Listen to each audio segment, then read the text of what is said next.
నమస్తే, welcome to Raj news special drive. ని శ్రీకాంత్. రాజకీయాల్లో శాశ్వత మిత్రులు, శాశ్వత శత్రువులు అనేవాళ్ళు ఉండరు. ఎప్పుడేం జరుగుతుందో ఎవరు ఊహించలేరు. ప్రత్యర్థి కంటే ముందే అప్రమత్తం కాకుంటే మనుగడ ఉండదు అనేది చాలా ఎగ్జాంపుల్స్ మనం చూసాం. సరిగ్గా పశ్చిమ బెంగాల్లో సేమ్ సీన్ రిపీట్ అవుతోంది. ఎన్నికల్లో ఘోర ఓటమి తర్వాత దీదీ కోట పేక మేడలా కూలిపోతోంది. రోజు రోజుకు తృణమూల్ కాంగ్రెస్ పార్టీకి చెందినటువంటి లీడర్లు షాక్ ఇస్తున్నారు. దీంతో దీదీకి ఒక భయం పట్టుకున్న స్పష్టంగా కనిపిస్తోంది. దీదీకి ఉన్నటువంటి వ్యూహం ఏంటి, తన ముందుకున్నటువంటి దారులు ఏంటి? కొద్ది రోజులుగా జాతీయ రాజకీయాల్లో కీలక పరిణామాలు చోటు చేసుకుంటున్నాయి. కాంగ్రెస్లో టీఎంసీ విలీనం అంశం ఇప్పుడు తెరపైకి వచ్చింది. అంత ఈజీగా విలీనం జరుగుతుందా? చేతిలో చేసి హస్తం పార్టీలో చేరితే టీఎంసీ అధినేత్రి మమతా బెనర్జీకి జాతీయ ఉపాధ్యక్ష పదవిని సోనియా గాంధీ ఆఫర్ చేశారన్నటువంటి ప్రచారం జాతీయ రాజకీయాల్లో ఇంకోవైపు నడుస్తోంది. అంతేకాకుండా మమతా బెనర్జీ మేనల్లుడు అభిషేక్ బెనర్జీకి కాంగ్రెస్ పార్టీ జాతీయ ప్రధాన కార్యదర్శి పదవి ఇస్తున్నారన్నటువంటి టాక్ కూడా రాజకీయ వర్గాల్లో వినిపిస్తోంది. ఇదే సమయంలో సోనియా గాంధీతో మమతా బెనర్జీ 2 సార్లు వరుసగా భేటీ అయ్యారు. దరిదాపు 1-2 గంటల పాటు భేటీ అయ్యారు. రెబెల్స్ బెడదతో దీదీ ఉక్కిరి బిక్కిరవుతోంది. అందుకే సొంత గూటికి మళ్ళీ వెళ్లేందుకు అడుగులు పడుతున్నాయా? ఇది అంత ఈజీ టాస్కేనా? మాట్లాడుతూ ఇదే అంశం పైన మనతో పాటు ప్రముఖ రాజకీయ విశ్లేషకులు ప్రొఫెసర్ శేషు సార్ పాల్గొంటున్నారు. శేషు సార్ నమస్తే. శ్రీకాంత్ నమస్కారం. మమతా బెనర్జీ పునరాగమనం కష్టంగా మారిందా? 58 మంది ఎమ్మెల్యేలు, 20 మంది ఎంపీలు తిరుగుబాటు చేసిన తర్వాత మమతా బెనర్జీ అడుగులు కాంగ్రెస్ పార్టీ వైపు పడబోతున్నాయా? ఇండి కూటమికి నాయకత్వం వహించేటువంటి పరిణామాలు కనిపిస్తున్నాయా? తృణమూల్ కాంగ్రెస్ పార్టీ కాంగ్రెస్లో విలీనం అవుతుందన్నటువంటి ఈ దేశవ్యాప్తంగా జరుగుతున్నటువంటి చర్చల్లో ఎంతవరకు వాస్తవికత ఉంది? దీదీ భవిష్యత్ ప్రణాళికలు ఎట్లా చూడొచ్చు శేషు సార్? శ్రీకాంత్, ఇటీవల జరిగినటువంటి 5 రాష్ట్రాల ఎన్నికల్లో బెంగాల్లో వరుసగా 3 సార్లు గెలిచి హ్యాట్రిక్ విజయం సాధించినటువంటి తృణమూల్ కాంగ్రెస్ ఓడిపోయింది. అవును. ఆ పార్టీ ఏర్పాటు అయిన తర్వాత అధికారంలోకి 2011లో వచ్చింది. 1998లో ఇదే మమతా బెనర్జీ కాంగ్రెస్ పార్టీ నుంచి వేరుపడి ఆల్ ఇండియా తృణమూల్ కాంగ్రెస్ ని పెట్టారు. ఆ పార్టీ మొట్టమొదటిసారి బెంగాల్లో 2011లో అధికారంలోకి వచ్చింది. 3 సార్లు శాసనసభ ఎన్నికల్లో విజయం సాధించి ఒక 15 సంవత్సరాల పాటు అప్రతిహతంగా బెంగాల్ని పరిపాలించింది. కానీ మనకి రాజకీయాల్లో ఒక మాట చెప్తారు శ్రీకాంత్, గెలుపు ఓటములు సహజం రాజకీయాల్లో. కానీ ఒక్క ఓటమి ఇవాళ తృణమూల్ కాంగ్రెస్ యొక్క ఉనికినే, మనుగడనే ప్రశ్నార్థకంగా మార్చేశాయి అనేటటువంటి పరిణామాలు గత నెల రోజులుగా బెంగాల్లో జరుగుతున్న పరిణామాలు మనకు స్పష్టం చేస్తున్నాయి. తెలుగులో చెప్తాం కదా, ఓడలు బండ్లు అవుతాయి, బండ్లు ఓడలు అవుతాయి అనే దానికి ఒక పక్క అతికినట్టు సామెత మనకి తృణమూల్ కాంగ్రెస్ విషయంలో కనపడుతుంది. అయితే చాలా పార్టీలు, ప్రాంతీయ పార్టీలు గెలిచాయి, ఓడిపోయాయి, మళ్ళీ గెలిచాయి, మళ్ళీ ఓడిపోయాయి అన్న సందర్భాలు మనం రాజకీయాల్లో చూసాం. ముఖ్యంగా మనకి ఉత్తరాదిలో ఉన్నటువంటి ఆర్జేడీ, రాష్ట్రీయ జనతాదళ్ పార్టీ బీహార్లో అనేక సార్లు ఓడిపోయింది, గెలిచింది. కానీ ఈ స్థాయి సవాళ్ళని ఆ పార్టీ ఎదుర్కోలే. సమాజ్వాదీ పార్టీ కూడా ములాయం సింగ్ యాదవ్ ఉన్నప్పుడు గెలిచింది, అఖిలేష్ యాదవ్ నాయకత్వంలో కూడా ఒకసారి గెలిచింది, ఓడిపోతుంది. కానీ ఈ స్థాయి సవాళ్ళని ఎదుర్కోలే. వైఎస్ఆర్ కాంగ్రెస్ పార్టీ, జగన్మోహన్ రెడ్డి కూడా ఒకసారి గెలిచారు, 2 సార్లు ఓడిపోయారు. కానీ ఈ స్థాయి సవాళ్ళని ఎదుర్కోలేదు అనేటటువంటి విషయాన్ని గమనించాలి. బీజేడీ, బిజు జనతాదళ్, నవీన్ పట్నాయక్, అతను కూడా ఓడిపోయారు. కానీ ఈ స్థాయి సవాళ్ళని ఎదుర్కొన్నటువంటి సందర్భాన్ని మనం చూసాం. కేసీఆర్, బీఆర్ఎస్ పార్టీ మొట్టమొదటిసారి 2 సార్లు అధికారంలోకి వచ్చి 3వసారి ఓడిపోయినప్పటికి కూడా ఈ స్థాయి సవాళ్ళని ఎదుర్కోలే. కానీ తృణమూల్ కాంగ్రెస్ విషయానికి వస్తే, దాని కాంటెక్స్ట్ చూస్తే అది ఇవాళ ఎదుర్కొంటున్నటువంటి సమస్య, ఈ దేశంలో ఏ రాజకీయ పార్టీ ఇంత భయంకరమైనటువంటి పరిస్థితిని ఎదుర్కోలేదనే విషయాన్ని గమనించాలి. సార్, ఇక్కడ 2 అంశాలు కనిపిస్తున్నాయి సార్. టీఎంసీ చరిత్రలో ఇంత భారీ చీలిక రావడం ఇదే మొదటిసారి. ఇందాక మీరు అన్నటువంటి ఆర్జేడీ ఎగ్జాంపుల్ తీసుకున్నా కానీ, ఇక్కడ బీఆర్ఎస్ పార్టీ ఎగ్జాంపుల్ తీసుకున్నా కానీ, బట్ ఇక్కడ పాయింట్ ఏంటంటే, తిరుగుబాటు జెండా ఎగిరేసినటువంటి టీఎంసీ ఈ ఎంపీలు కానీ ఎమ్మెల్యేలు కానీ పార్టీని చీల్చడానికి బదులు ఈ పార్టీ మాదే అని వాదించేటువంటి పరిస్థితుల్లోకి వెళ్ళిపోతున్నారు. సో ఇట్లాంటి పరిస్థితి బహుశా ఎక్కడ ఏ రాజకీయ పార్టీకి ఎదురు కాలేదేమో. పాయింట్ మీరన్న పాయింట్కి నేను కొంచెం టైం తీసుకొని ఆన్సర్ చెప్తాను.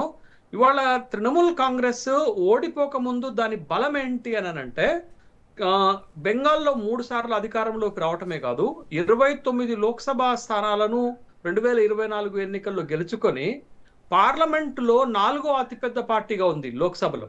తర్వాత 13 రాజ్యసభ స్థానాలు కలిసి ఒక బలమైనటువంటి పార్టీగా ఉన్నది. ఒక్క ఓటమి తర్వాత అది కాకవికలమవుతున్నటువంటి సందర్భాన్ని మనం కనపడుతున్నాం. ఓడిపోంగలోనే 80 శాసనసభ స్థానాలు గెలిచినటువంటి పార్టీ 58 నుంచి 60 మంది శాసనసభ్యులు వేరుపడి శాసనసభలో ప్రత్యేకమైనటువంటి గ్రూప్ గా ఏర్పడ్డారు రితబ్రత బెనర్జీ నాయకత్వంలో. అది ఒక దెబ్బ అయితే, రెండోది లోక్సభలో కూడా 20 మంది లోక్సభ సభ్యులు వేరుపడి కకోలి ఘోష్ దస్తీదార్ నాయకత్వంలో వేరుకుంపటి పెట్టుకున్నటువంటి సందర్భం ఉంది. వీటన్నిటికంటే ఇంకొక ఇంట్రెస్టింగ్ పాయింట్ ఉంది శ్రీకాంత్. ఇక్కడ ఈ తృణమూల్ కాంగ్రెస్ ఒక ప్రాంతీయ నేత నెలకొల్పినటువంటి ప్రాంతీయ పార్టీ కాదు, ఒకప్పుడు ఇది జాతీయ హోదాను కూడా పొందింది. ఓ జాతీయ పార్టీ తర్వాత ఒక ప్రాంతీయ పార్టీ స్థాయికి వచ్చినటువంటి సందర్భంలో ఇవాళ దాని ఉనికి ప్రశ్నార్థకం అవుతున్నటువంటి సందర్భంలో ఇప్పుడు వస్తున్నటువంటి ఊహాగానాలు ఏంటి అంటే, ఇంత సంక్షోభాన్ని ఎదుర్కొంటూ ఇంత రాజకీయ సంక్షోభాన్ని ఎదుర్కొంటున్నటువంటి తృణమూల్ కాంగ్రెస్, లేకపోతే మమతా బెనర్జీ, లేకపోతే దాంట్లో కీలకమైన యువనేతగా ఉన్నటువంటి అభిషేక్ బెనర్జీ భవిష్యత్ ఏంటది, భవిష్యత్తులో ఈ పార్టీ నిలబడగలుగుతుందా, తన ఉనికిని కాపాడుకోగలుగుతుందా అనేటటువంటి ప్రశ్నలు ఇవాళ దేశవ్యాప్తంగా ఎదురవుతున్నటువంటి సందర్భాన్ని మనం చూస్తున్నాం. అయితే మొదటిగా ఇప్పుడు పెద్ద ఎత్తున వస్తున్న వార్తలు ఏంటి అని అంటే, తృణమూల్ కాంగ్రెస్ పార్టీలో విలీనం కావడానికి ప్రయత్నాలు జరుగుతున్నాయి. ఆ ప్రతిపాదన మమతా బెనర్జీ పెట్టినట్టుగా కాంగ్రెస్ పార్టీ నుంచి కూడా ఆ విధమైనటువంటి సంకేతాలు సోనియా గాంధీ మాట్లాడినట్టుగా వార్తలు వస్తున్నాయి. ఇక్కడ ఒక విషయాన్ని గమనించాలి శ్రీకాంత్, మనకి కాంగ్రెస్ పార్టీ నుంచి విడిపోయి దేశంలోనే ఒక ప్రభావశీలమైనటువంటి పార్టీలను ఏర్పాటు చేసింది ముగ్గురు. ఒకటి శరద్ పవార్, ఎన్సిపి. చూడండి, నేషనలిస్ట్ కాంగ్రెస్ పార్టీ కూడా ఒకప్పుడు జాతీయ పార్టీ హోదాను పొందింది. ఆ పార్టీ అనేక సందర్భాల్లో పీలికలైపోయింది. పిఎస్ సంగ్మా ఆ పార్టీ నుంచి చీలిపోయి మీకు కొత్త పార్టీ పెట్టుకొని మేఘాలయలో అధికారంలోకి వచ్చారు. మేఘాలయలో ఉన్నటువంటి అధికార పార్టీ వాళ్ళ జాతీయ పార్టీ, 6 జాతీయ పార్టీలలో అదొక పార్టీగా ఉంది. ఎన్సిపిలో మొన్న అజిత్ పవార్ నేతృత్వంలో కూడా చీలికొచ్చింది. అనేక సందర్భాల్లో ఎన్సిపి కూడా కాంగ్రెస్ లో విలీనం అవుతుందనే వార్తలు వచ్చాయి, కానీ కాలేదు. అది ఒక పాయింట్. రెండోది, కాంగ్రెస్ నుంచి విడిపోయి ఒక బలమైన పార్టీని ఏర్పాటు చేసి ముఖ్యమంత్రి అయినటువంటి జగన్మోహన్ రెడ్డిపై కూడా అనేక సందర్భాల్లో వార్తలు వచ్చాయి, కాంగ్రెస్ పార్టీలో విలీనం చేయబోతున్నారు. అది విలీనం కాలేదు. ఇవాళ అదే విధమైనటువంటి ఊహాగానాలు టిఎంసి వైపు నుండి కూడా వస్తున్నాయి. టిఎంసి ఓడిపోంగలోనే జూన్ 8వ తారీఖు నాడు ఇండియా కూటమి సమావేశం ఢిల్లీలో జరిగితే ఆ సమావేశంలో కీలకంగా పాల్గొన్నటువంటి మమతా బెనర్జీ కూడా కాంగ్రెస్ పార్టీలో విలీనం కావడానికి ప్రతిపాదన పెట్టినట్లుగా వార్తలు వస్తున్నాయి. అయితే ఆ ప్రతిపాదన, ఆ వార్తల పట్ల టిఎంసి త్రోసిపుచ్చింది. 3ఎంసి నాయకత్వం చెప్పింది, మేము కాంగ్రెస్ లో విలీనమయ్యేటటువంటి ఉద్దేశం లేదు, కాంగ్రెస్ పార్టీతో కలిసి పనిచేయాలని కోరుకుంటున్నాం అనేటటువంటి ఒక ప్రకటన వచ్చినప్పటికీ కూడా కాంగ్రెస్ లో విలీనం అవుతుంది అనేటటువంటి వార్తలకు పులి స్టాప్ పడలేదు. కారణం ఏంటి ఇప్పుడు చెప్తాను మీరు అడిగిన ప్రశ్నకి. ఏంటంటే, ఇవాళ బెంగాల్లో టిఎంసి ఎదుర్కొంటున్న అతిపెద్ద సంక్షోభం ఏంటి అని అంటే, ఈ పార్టీని ఇప్పుడు మీకు మహారాష్ట్ర మోడల్స్ ఉన్నాయి. మహారాష్ట్రలో 2 మోడల్స్ ఏంటి అంటే, అజిత్ పవార్ ఎన్సిపి నుండి విడిపోయినప్పుడు ఒక పెద్ద గ్రూప్ వెళ్ళిపోయింది కాబట్టి ఎలక్షన్ కమిషన్ దగ్గర గడియారం గుర్తుని వాళ్లే పొందారు, ఎన్సిపి పేరును కూడా వాళ్లే పొందారు. అది అఫీషియల్ చీలిక వచ్చింది. మెజారిటీ ఉన్న వైపున అజిత్ పవార్ వర్గాన్ని నిజమైనటువంటి ఎన్సిపిగా ఎలక్షన్ కమిషన్ గుర్తించింది. వాళ్ళు కోర్టులో కేసులు నడుస్తున్నాయి. రెండోది, శివసేన. అసలు శివసేన ఫౌండరే బాల్ ఠాక్రే కుమారుడే ఇవాళ శివసేనకు ఉద్ధవ్ ఠాక్రే కాకుండా పోయినటువంటి సందర్భం. ఏక్నాథ్ షిండే మెజారిటీ వర్గాన్ని చీల్చడం వల్ల ఇవాళ ఎలక్షన్ కమిషన్ ఆఫ్ ఇండియా కోర్టులు తీసుకున్నటువంటి నిర్ణయంతో శివసేన యూబిటి, ఉద్ధవ్ ఠాక్రే అనేటటువంటి ఒక కొత్త గ్రూప్ రావడం జరిగింది. కానీ ఒరిజినల్ శివసేన ఏక్నాథ్ షిండేకి వెళ్ళిపోయింది. ఇవాళ అదే పరిస్థితి ఇవాళ బెంగాల్లో కూడా ఏర్పడే ప్రమాదం ఉంది. ఎందుకు అనంటే, గెలిచినటువంటి 80 మంది శాసనసభ్యుల్లో 58 నుంచి 60 మంది రితబ్రత బెనర్జీ వైపుకి వెళ్ళటము, వాళ్ళు ఒక ప్రత్యేకమైనటువంటి గుర్తింపుగా శాసనసభలో లెజిస్లేటివ్ పార్టీగా గుర్తింపు పొందటము, లెజిస్లేటివ్ వర్గంగా గుర్తింపు. ఇప్పుడు వాళ్ళు ఒక క్లెయిమ్ చేస్తారు. ఏం క్లెయిమ్ చేస్తారంటే, నిజమైన అస్లీ తృణమూల్ కాంగ్రెస్ మాదే, యాక్చువల్ తృణమూల్ కాంగ్రెస్ మాదే, నిజమైన తృణమూల్ కాంగ్రెస్ మాదే అని వాళ్ళు క్లెయిమ్ చేస్తే ఇప్పుడు మీకు శివసేన విషయంలో ఏం జరిగింది, తర్వాత అక్కడ ఎన్సిపి విషయంలో ఏం జరిగిందో అదే ఇక్కడ జరిగేటటువంటి ప్రమాదం ఉంది. దాంతో పాటు మీకు పార్లమెంటరీ బోర్డులో కూడా నిట్ట నిలువుగా చీలికొస్తే కకోలి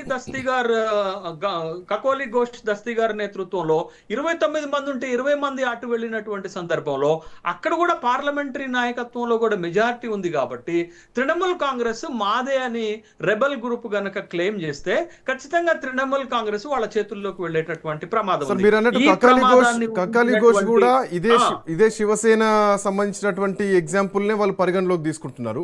వాళ్ళు లోక్సభ స్పీకర్ నేనేమంటున్నానంటే ఇదే గనక వాళ్ళు క్లెయిమ్ చేస్తే పార్టీ చీలిక రావటమే కాదు, తృణమూల్ అనేటటువంటి కాంగ్రెస్ మమతా బెనర్జీ చేతుల్లో నుంచి వెళ్ళిపోతుంది. బట్ ఈ ప్రమాదం జరగకుండా ఉండాలంటే వాళ్ళు క్లెయిమ్ చేయడానికి ముందే Trinamool Congress party All India అధ్యక్షురాలుగా ఈ తృణమూల్ కాంగ్రెస్ ని కాంగ్రెస్ పార్టీలో విలీనం చేస్తే ఇప్పుడు మనం చెప్పుకునేటటువంటిది ఇది వర్తించదు. కాబట్టి ఇది ఈ ప్రమాదం ఉంటుంది. కాబట్టి ఈ ప్రమాదాన్ని గుర్తించినటువంటి మమతా బెనర్జీ కాంగ్రెస్ పార్టీలో విలీనం చేస్తే కొంత సేఫ్ సైడ్ కు ఉండొచ్చు అనేటటువంటి ఆలోచన చేస్తుందా? ఒకవేళ అదే గనక ఆలోచన చేస్తే మమతా బెనర్జీకి వచ్చేటటువంటి లాభం ఏంటి? మమతా బెనర్జీ ఏ ఆరోపణలతోటైతే 1998లో కాంగ్రెస్ నుంచి బయటకు వచ్చిందో మళ్ళా ఇవాళ అదే కాంగ్రెస్ పార్టీలోకి వెళ్ళి ఇమడగలుగుతుందా?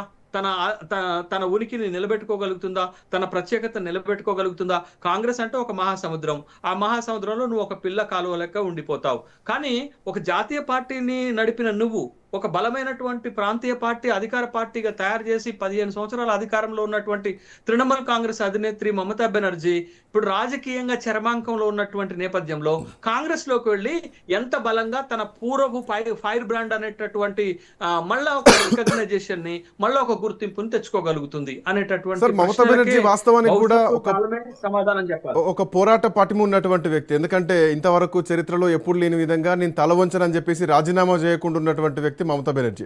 సో అట్లాంటి మమతా బెనర్జీ చేతి నుండి ఎంపీలు ఎమ్మెల్యేలు భారీ స్థాయిలో వెళ్ళిపోతున్నారు. సో ఒక ఎన్సీపీని ఒక శివసేనని మనం రేపొద్దున టీఎంసీలో చూడబోతున్నాం. బట్ మమతా బెనర్జీ ముందున్నటువంటి ఆప్షన్స్ ఏమిటి? కాంగ్రెస్ పార్టీలో విలీనం అవ్వడానికి అవకాశం ఉంటుందా? ఎందుకంటే ఇప్పుడు కాంగ్రెస్ పార్టీ ఆహ్వానించలేదు మమతా బెనర్జీని. వేరే దారి లేక మమతా బెనర్జీయే కాంగ్రెస్ పార్టీ చెంతకు చేరింది స్పష్టంగా కనిపిస్తోంది. అండ్ మోర్ ఓవర్ ఏంటంటే ఇదే కాంగ్రెస్ పార్టీకి వ్యతిరేకంగా జరిగినటువంటి రాష్ట్రాల్లో ఆ కాంగ్రెస్ పార్టీకి వ్యతిరేకంగా అభ్యర్థులను కూడా నిలబెట్టింది. సో అట్లాంటి మమతా బెనర్జీ కాంగ్రెస్ పార్టీలో విలీనం సాధ్యమా? శ్రీకాంత్, కాంగ్రెస్ ఇప్పుడు రాజకీయాల్లో శాశ్వత మిత్రులు శాశ్వత శత్రువులు ఎవరు ఉండరు.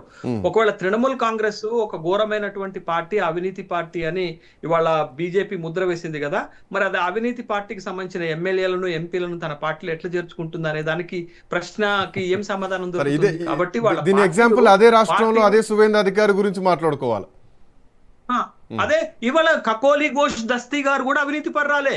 ఇవాళ కకోలి ఘోష్ దస్తీగారితో సహా సువేంద్ర అధికారితో సహా అవినీతిలో పట్టుబడినటువంటి వాళ్లే. అయితే ఇవాళ తృణమూల్ కాంగ్రెస్ ఎదుర్కొంటున్నటువంటి ఒక ఛాలెంజ్ ఏంటి అనంటే ఇవాళ పార్టీలో నాయకులు ఉంటారు పోతారు, రేపు మళ్ళీ వస్తారు, పార్టీ బాగుంటే మళ్ళా పార్టీని బలోపేతం చేసుకోవచ్చు. కానీ తృణమూల్ కాంగ్రెస్ ఇంకొక తీవ్రమైనటువంటి ఒక సమస్యను ఎదుర్కొంటుంది శ్రీకాంత్. ఏంటి అనంటే ఈ 15 సంవత్సరాల్లో తృణమూల్ కాంగ్రెస్ నాయకులు కార్యకర్తలు వ్యవహరించినటువంటి తీరుతోటి ప్రజలు విసిగిపోయి ఆయా ప్రాంతాల్లో ప్రజలు తృణమూల్ కాంగ్రెస్ నాయకులపైన కార్యకర్తలపైన తిరుగుబాటు కొడుతున్నారు, శిరోముండనాలు చేస్తున్నారు, వాళ్ళని బయట ఎక్కడ తిరగనిట్లేదు. అంటే ప్రజల్లో అంత ఆక్రోశం ఇవాళ తృణమూల్ కాంగ్రెస్ కార్యకర్తలపైన నాయకులపైన మాజీ మంత్రులపైన ఎమ్మెల్యేలపైన వీళ్ళ ఎంపీలపైన వస్తుంది అనంటే బట్ ఆ రాష్ట్రంలో ఏ స్థాయిలో అవినీతి జరిగిందో మనం ఒకటి అర్థం చేసుకోవచ్చు శ్రీకాంత్. ఒకటి చాలా ఇంపార్టెంట్ ఏంటంటే కట్మనీ అనేటటువంటి ఒకటి తృణమూల్ కాంగ్రెస్ ని చాలా ఘోరమైన పార్టీగా ప్రజల్లో బదనాం చేసింది.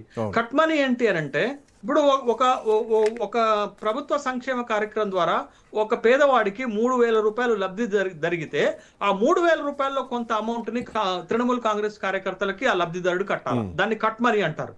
బట్ అట్లాంటి కట్మనీ తోటి తృణమూల్ కాంగ్రెస్ ప్రజల్లో చాలా బదనామైంది, చాలా లో గ్రేడ్ పార్టీగా మారినటువంటి సందర్భంలో ఇవాళ ప్రజలే తిరుగుబాటు చేస్తుంటే పార్టీని ఎట్లా నిలబెట్టాలనేది ఆ పార్టీ నాయకత్వం ముందున్నటువంటి ఒక బిగ్ ఛాలెంజ్. కాబట్టి ఆప్షన్స్ లో వాళ్ళకి కనపడుతున్నటువంటి ఒక 2-3 ఆప్షన్స్ ఏంటి అంటే, ఆప్షన్ 1 కాంగ్రెస్ పార్టీ జాతీయ పార్టీలో పూర్వం అక్కడి నుంచి వచ్చాం కాబట్టి దాంట్లో విలీనం చేసుకొని అభిషేక్ బెనర్జీకి తర్వాత మమతా బెనర్జీకి ఒక గౌరవప్రదమైనటువంటి పొజిషన్స్ ఆ పార్టీలో తీసుకొని ఆ పార్టీ ద్వారా దీంట్లో ఫైటింగ్ చేయటం ఒకటి. ఆ, దీంట్లో ఇంకొకటి సార్, ఒకసారి మనం బీజేపీ లైన్లో ఆలోచిద్దాం. ఇదే జరిగితే కనుక ఎంపీలంతా కూడా రేపొద్దున భారతీయ జనతా పార్టీ వైపు టర్న్ అయితే కనుక భారతీయ జనతా పార్టీకి లాభమే కనిపిస్తుంది కదా. ఎందుకంటే 2024 లోక్సభ ఎన్నికల్లో 240 సీట్లు సాధించుకుంది, సొంతంగా మెజార్టీ మార్కును దాటలేకపోయింది.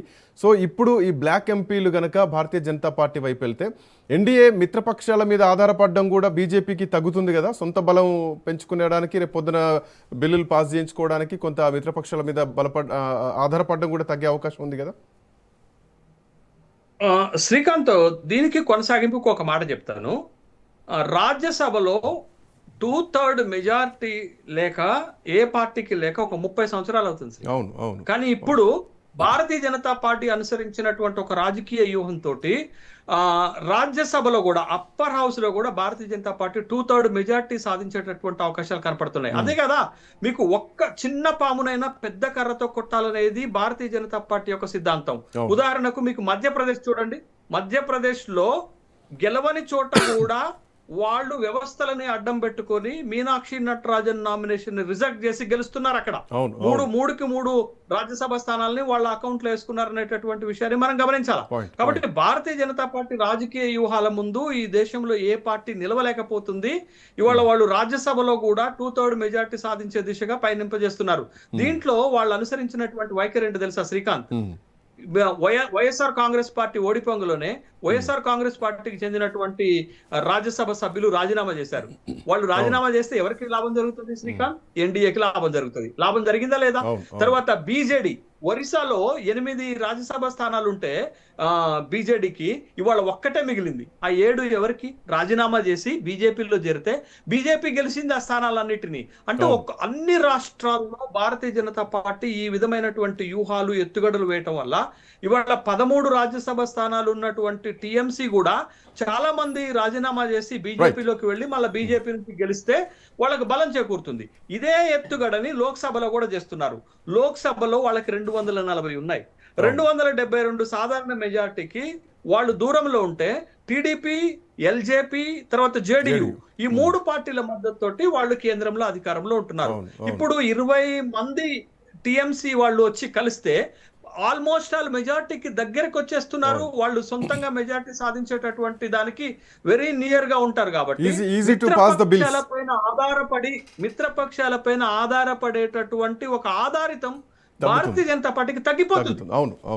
కాబట్టి భారతీయ జనతా పార్టీ ఆ విధంగా కూడా అటు 2 హౌసెస్ లో, అప్పర్ హౌస్ లోను లోయర్ హౌస్ లోను తన బలాన్ని పెంచుకొని తనకి కావలసినటువంటి బిల్లులను సునాయాసంగా ఆమోదింపజేసుకునేటటువంటి అవకాశం, బలము ఇప్పుడు భారతీయ జనతా పార్టీకి చేకూరుతుందని. అందుకే నేను ఏమంటున్నాను, బెంగాల్లో భారతీయ జనతా పార్టీ విజయము ఆ పార్టీని మరొక టర్ము కేంద్రంలో అధికారంలోకి రావటానికి బలమిచ్చింది అనేటటువంటి విషయాన్ని మనం గమనించాలి. రాబోయే రోజుల్లో కూడా భారతీయ జనతా పార్టీ అనుసరించే రాజకీయ వ్యూహాల ముందు ఇండియా కూటమి తట్టుకొని నిలబడగలుగుతుందా అంటే దానికి ఒక్కళ్ళు సమాధానం చెప్పాలా? యూపీ ఎన్నికలు మాత్రమే సమాధానం చెప్తాయి. యూపీ ఎన్నికల్లో కూడా సమాజ్వాదీ పార్టీని ఇండియా కూటమి గెలిపించకపోతే ఇక భారతీయ జనతా పార్టీకి మరొక 10-15 సంవత్సరాలు భారతదేశ రాజకీయాల్లో తిరుగుండదు. భారతీయ జనతా పార్టీ ఇప్పుడున్నటువంటి రాజకీయ మైలేజ్ ని అడ్డుకోవాలి అని అంటే ఒకే ఒక్క సమాధానం, యూపీ ఎన్నికలు సమాధానం చెప్తాయి. యూపీ ఎన్నికల్లో ఇప్పుడున్న పరిస్థితిని చూస్తే సునాయాసంగా భారతీయ జనతా పార్టీ గెలిచేటటువంటి అవకాశాలు ఉన్నాయి. కాబట్టి భారతీయ జనతా పార్టీ మోడీ, నెహ్రూ రికార్డులను దాటటమే కాదు, మరొక 10-15 సంవత్సరాలు ఎదురు లేనటువంటి ఒక రాజకీయ వ్యూహాన్ని భారతీయ జనతా పార్టీ అవలంబిస్తున్నారు. అది బెంగాల్ భారతీయ జనతా పార్టీకి బలమిస్తే బెంగాల్ తృణమూల్ కాంగ్రెస్ పార్టీ లాంటి ఒక బలమైన ప్రాంతీయ పార్టీ రాజకీయ ఉనికిని, మనుగడను ప్రశ్నార్థకం చేసింది అనేది స్పష్టంగా కనపడుతుంది. Thank you sir, thanks for joining. So Trinamool Congress party నుంచి ఎంపీలు భారతీయ జనతా పార్టీ వైపు వెళ్ళడం, సో బీజేపీకి ఇక బిల్స్ పాస్ చేసుకోవడం, 1 నేషన్ 1 ఎలక్షన్ కానీ డీలిమిటేషన్ బిల్లు కానీ చాలా ఈజీ అయిపోతుంది. మిత్రపక్షాల మీద ఆధారపడడం తగ్గిపోయేటువంటి అవకాశాలు కూడా కనిపిస్తున్నాయి. బట్ అత్యంత పెద్ద ప్రశ్న ఏంటంటే ఇప్పుడు టీఎంసీ ఎవరిది? రాబోయేటువంటి రోజుల్లో అసలైనటువంటి పోరాటం కేవలం ఎమ్మెల్యేల సంఖ్య గురించే కాదు, పార్టీ గురించి, పార్టీ సంస్థాగతం గురించి, పార్టీ నిర్మాణం గురించి, రాజకీయ వారసత్వం గురించి కూడా పశ్చిమ బెంగాల్లో అసలైనటువంటి రాజకీయం కనిపిస్తోంది. మొత్తానికి దీదీ అడుగులు కాంగ్రెస్ వైపు పడుతున్నాయి. పార్టీ విలీనం చేస్తుందా లేదా? దీదీ అంటే 3 సార్లు ముఖ్యమంత్రిగా చేసినటువంటి వ్యక్తి అంత ఈజీగా పార్టీని విలీనం చేస్తుందా? ఒక పోరాట పటిమ ఉండేటువంటి వ్యక్తి కాంగ్రెస్ పార్టీలో విలీనం చేస్తే తన చరిష్మా ఖచ్చితంగా కోర్స్ ఫేడ్ అవుట్ అవుతుంది ఎప్పుడు చెప్పడంలో ఎట్లాంటి సందేహం లేదు. బట్ చూడాలి ఎట్లాంటి పరిణామాలు పోతున్నాయి. మొత్తానికి టీఎంసీ తన చేతుల్లోంచి చేజారిపోతుంది, స్పష్టంగా కనిపిస్తోంది. That's all for now. Next updates continue అయితే కీప్ వాచింగ్ రాజ్ న్యూస్.